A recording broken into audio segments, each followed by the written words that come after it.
Nous pouvons vivre une véritable croissance dans la grâce qu'en exerçant le service de Dieu pour les raisons qui sont de servir lui et non pas nous. Vous connaissez, frères et sœurs, bien-aimés, chers amis, les tentations du ministère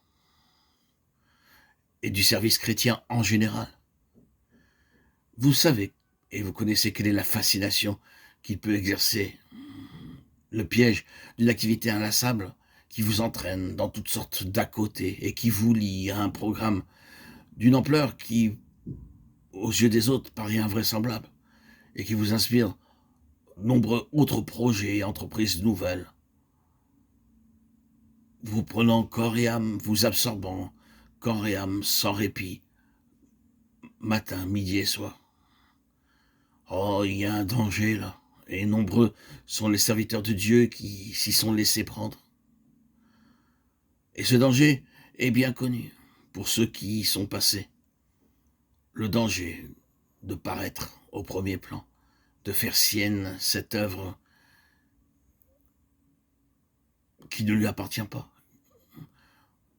Il n'y voit plus que ses intérêts à lui, sa satisfaction augmente dans la mesure où il peut développer sa mainmise, faire marcher son affaire. Non, frères et sœurs en Christ, bien-aimés, chers amis, se dépenser à journée faite dans une œuvre chrétienne pour le simple plaisir d'une activité à exercer, céder à la fascination du travail à accomplir, supputer les avantages qu'on en pourra retirer, jouir de toutes les satisfactions, petites et grandes, qui s'offrent à la chair sur le chemin de l'activisme. Tout cela, c'est une chose.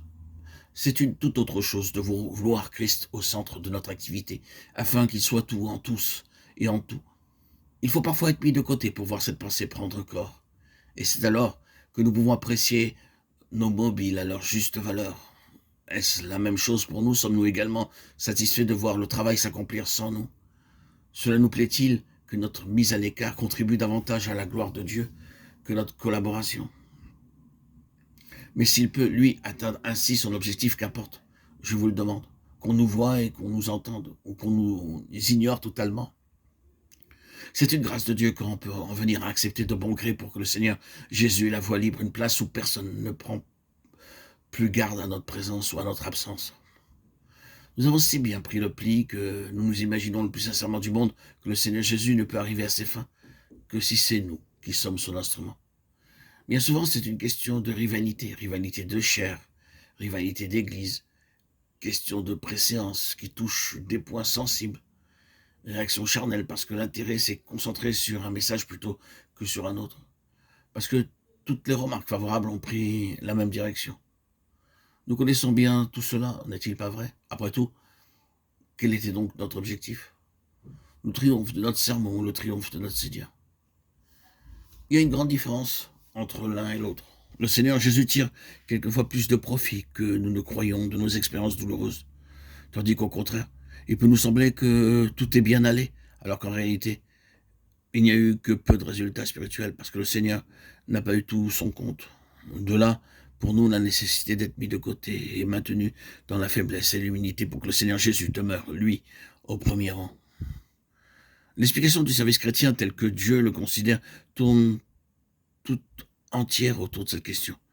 Quel est, au fond, notre but? Est-ce le travail pour lui-même?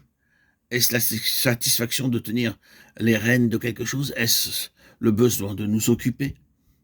Ou bien est-ce uniquement et sans arrière-pensée le désir de voir le Seigneur Jésus arriver à ses fins?